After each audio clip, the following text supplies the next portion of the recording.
কবরে চুবি নিয়ে যেতে হবে রে বাপ। কবরটা কেমন হবে? সবাই মনে করবে নামাজি ছিল, সবাই মনে করবে হাজি সাহেব ছিল, সবাই মনে করবে ভালো ছেলে ছিল, সবাই মনে করবে পীর সাহেব ছিল, সবাই মনে করবে পীর জাদা ছিল। দুনিয়ার মানুষেরা যদি তোমার আখলাকে, তোমার ব্যবহারে, তোমার মা যদি একবার উফ বলে ফেলে, তোমার আখলাকে, তোমার ব্যবহারে তোমার বাপ যদি একবার উফ বলে ফেলে, মনে রেখে দিও দুনিয়ার সবাই ভিড় করে তোমার জানাজায় শরীক হবে।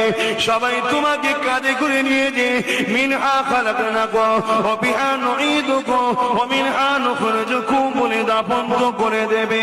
ওই কবরের জমিনে আমার জন্য কি হবে? আল্লাহ নবী জানিয়ে দিলেন, জাহান্নামের একটা আল্লাহ গর্ত বানিয়ে দেবে, যেখানে 99টা সাপ আল্লাহ দেবে। এক একটা সাপে